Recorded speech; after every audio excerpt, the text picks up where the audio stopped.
अनाया और आरव की मुलाकात उस वक्त हुई जब दोनों अपनी अपनी जिंदगियों के उलझे धागों को सुलझाने की कोशिश कर रहे थे। अनाया एक स्वतंत्र और आत्मनिर्भर लड़की थी जिसने हाल ही में अपने लंबे रिश्ते को खत्म किया था। आरव एक सॉफ्टवेयर इंजीनियर था जो काम और निजी जीवन के बीच सही संतुलन नहीं बना पा रहा था। उनकी पहली मुलाकात एक कॉफी शॉप में हुई। अनाया अपनी किताब पढ़ने में मग्न थी जबकि आरव अपने लैपटॉप पर काम कर रहा था। आरव ने जब पहली बार अनाया को देखा तो उसकी सादगी और आत्मविश्वास ने उसे प्रभावित किया।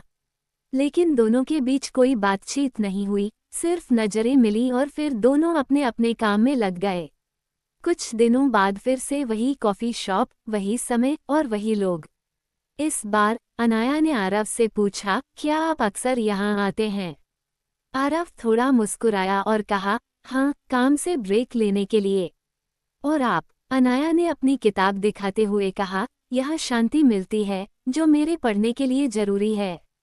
धीरे धीरे उनकी मुलाकातें बढ़ने लगीं।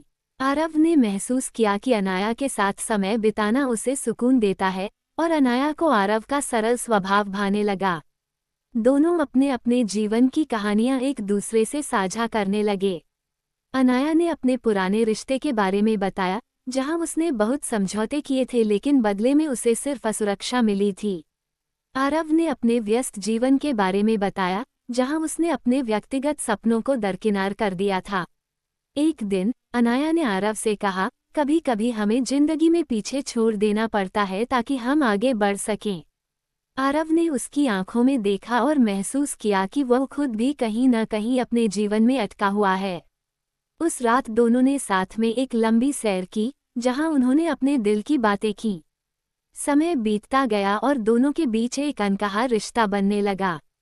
वे एक दूसरे के साथ ज्यादा समय बिताने लगे, न सिर्फ कॉफी शॉप में बल्कि शहर के अलग अलग हिस्सों में।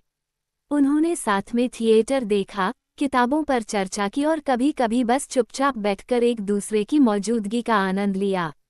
लेकिन दोनों के बीच अब तक कोई स्पष्टता नहीं थी कि उनका रिश्ता किस दिशा में जा रहा है। अनाया के मन में अक्सर सवाल उठते थे, क्या ये सिर्फ दोस्ती है या कुछ और? आरव भी यही सोचता था लेकिन कभी कह नहीं पाया। फिर एक दिन जब दोनों एक पहाड़ी पर सूर्यास्त देखने गए, अनाया ने अचानक से कहा, क्या तुमने कभी सोचा है कि हम कहाँ जा रहे हैं? आरव ने थोड़ी देर चुप रहकर आकाश की ओर देखा और कहा, मुझे नहीं पता, लेकिन मुझे ये सफ़र पसंद है। तुम्हारे साथ हर पल खास लगता है। अनाया ने धीरे से उसका हाथ पकड़ा और कहा, मुझे भी। शायद हमें इस सफ़र को नाम देने की ज़रूरत नहीं है, बस इसे जीते हैं जैसे यह है। आरव ने उसकी तरफ मुस्कुराते हुए कहा, तुम्हारे साथ हर दिन एक नई शुरुआत की तरह लगता है। दोनों ने एक दूसरे की ओर देखा और समझ गए कि उनका रिश्ता अब सिर्फ दोस्ती तक सीमित नहीं था। वे एक दूसरे के साथ खुश थे और यही सबसे जरूरी था। उस दिन से उनके बीच का बंधन और गहरा हो गया। अब वे भविष्य की चिंता छोड़कर वर्तमान को जी रहे थे। समय के साथ उनका रिश्ता और मजबूत होता गया।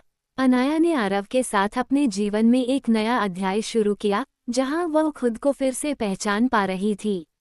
आरव ने भी अनाया के साथ अपनी जिंदगी में एक नया संतुलन पाया जहां उसने अपने सपनों को फिर से जीना शुरू किया। दोनों ने समझ लिया था कि रिश्तों में नाम से ज्यादा भावनाओं का महत्व होता है। उन्होंने तय किया कि वे एक दूसरे के साथ मिलकर अपने अपने सपनों को पूरा करेंगे। और इस तरह उनकी कहानी एक नई शुरुआत बन गई जहां हर दिन एक नया अध्याय जुड़ता गया।